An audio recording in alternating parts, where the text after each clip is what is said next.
নির্দিষ্ট কতগুলি ধাপ মেনে শিশুর বৃদ্ধি তদারকি করা হয়।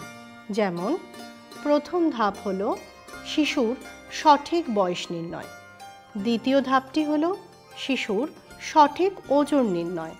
এই সময় খেয়াল রাখতে হবে ওজন যন্ত্রটি যেন অঙ্গনবাড়ি কর্মীর চোখের সমান্তরালে থাকে। ওজন যন্ত্রে শিশুর ওজন করার প্যান্টটিকে ঝুলিয়ে যন্ত্রের নির্দেশক কাঁটাটিকে শূন্য দাগে স্থির করতে হবে। যথাসম্ভব কম পোশাক পরিয়ে শিশুকে ওজন যন্ত্রে ঝোলাতে হবে এবং লক্ষ্য রাখতে হবে শিশুর শরীর ও ওজন যন্ত্র যেন কোথাও না ঠেকে যায়। নির্দেশক কাঁটাটি স্থির হলে ওজন যন্ত্রের মুখোমুখি দাঁড়িয়ে শিশুর ওজন নিতে হবে। এবার তৃতীয় ধাপটি হলো ওজন নেওয়ার কাজ সম্পূর্ণ হলে বৃদ্ধি তদারকির চার্টে শিশুর ওজন সঠিকভাবে বসানো অর্থাৎ প্লটিং করা। এক্ষেত্রে শিশুর ওজন মেয়ে হলে গোলাপি এবং ছেলে হলে নীল রঙের চার্টে প্লটিং করুন। বৃদ্ধির চার্টে ওজন প্লট করার আগে চার্টের বাদিকে দেওয়া নির্দিষ্ট তথ্যের জায়গা প্রথমে পূরণ করতে হবে। মাসের অক্ষ বা রেখার ওপরে যে মাস এবং বছরে শিশুটির জন্ম হয়েছে তা নিচের বাদিকের প্রথম সাদা ঘরটিতে লিখতে হবে।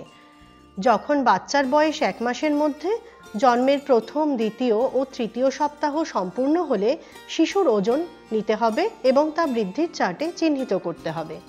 একইভাবে বাচ্চার বয়স যখন 1 মাসের বেশি তখন প্রতি মাস সম্পূর্ণ হলে ওর ওজন চিহ্নিত করতে হবে।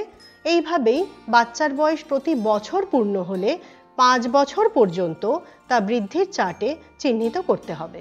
চিহ্নিত মাসের ঘরে লম্বা সোজা রেখাটির ওপরে একটি বিন্দু বসাতে হবে। ওজনের সমান্তরাল রেখা বা অক্ষে শিশুর বর্তমান ওজন প্রতি 100 গ্রামের নিরিখে যথাসম্ভব সঠিকভাবে চিহ্নিত করে বিন্দু বসাতে হবে।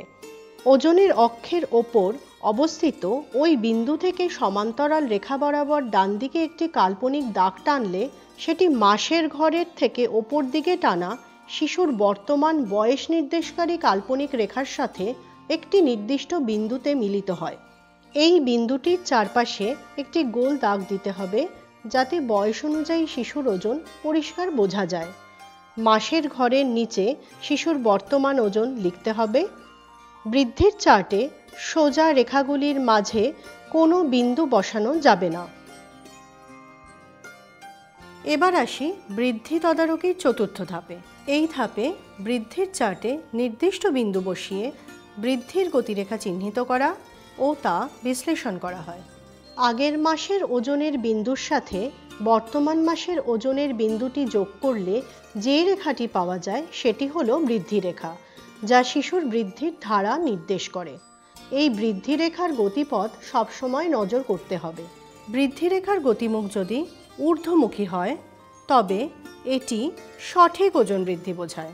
যদি বৃদ্ধি রেখার গতিমুখ সমান্তরাল হয় তবে বুঝতে হবে শিশুর ওজন বৃদ্ধি স্থির রয়েছে অর্থাৎ তা বিপজ্জনক। আর বৃদ্ধি রেখা নিম্নমুখী হলে তা অত্যন্ত বিপজ্জনক এবং ওজন কমে যাওয়ার লক্ষণ। ওজন যদি বৃদ্ধির চার্টে সবুজ রঙে থাকে তাহলে শিশুর বৃদ্ধি বয়স অনুযায়ী স্বাভাবিক। যদি হলুদ রঙে থাকে তবে শিশুর বৃদ্ধি স্বাভাবিকের থেকে কিছু কম।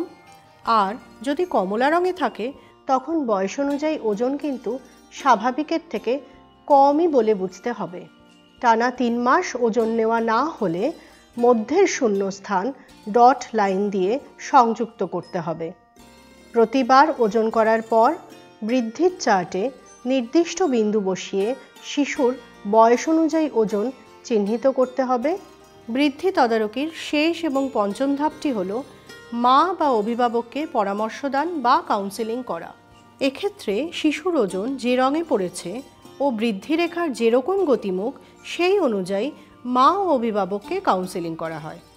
কাউন্সেলিং বা পরামর্শদান শিশুর স্বাস্থ্য, পুষ্টি ও যত্ন সংক্রান্ত যে কোনো সমস্যার মোকাবিলায় মা ও পরিবারকে সঠিক সিদ্ধান্ত গ্রহণের পথ দেখায় আর সেই সঠিক সিদ্ধান্ত তাদেরকে উপযুক্ত উপায় বেছে নিতে এবং প্রয়োজনীয় পদক্ষেপ গ্রহণ করতে সাহায্য করে। সঠিক কাউন্সেলিং মা ও পরিবারের সদস্যদের মধ্যে ব্যবহারিক পরিবর্তন এনে শিশুর অপুষ্টি প্রতিরোধে সাহায্য করে। মা ও শিশু সুরক্ষা কার্ড ব্যবহার করে শিশুর বৃদ্ধি ও বিকাশ সম্পর্কে তার মা ও অভিভাবককে বুঝিয়ে বলতে হবে। যদি শিশুর বৃদ্ধি স্বাভাবিক হয় তাহলে মায়ের প্রশংসা করতে হবে এবং শিশুর সঠিক যত্ন নিতে উৎসাহিত করতে হবে। যেসব শিশুর সঠিক বৃদ্ধি হচ্ছে না, গুরুত্ব সহকারে তাদের তালিকা প্রস্তুত করে মা ও অভিভাবকের সঙ্গে সে বিষয়ে আলোচনা করতে হবে। মনে রাখতে হবে, বয়স ও পুষ্টির মান অনুযায়ী প্রতিটি শিশুর জন্য আলাদা যত্নের প্রয়োজন হয় এবং সেই অনুযায়ী অঙ্গনওয়াড়ি কর্মীর ভূমিকাও আলাদা হয়। যত্ন বলতে শিশুর স্বাস্থ্য, খাদ্যাভ্যাস, মনোসামাজিক যত্ন এবং পরিষ্কার পরিচ্ছন্নতা বোঝায়।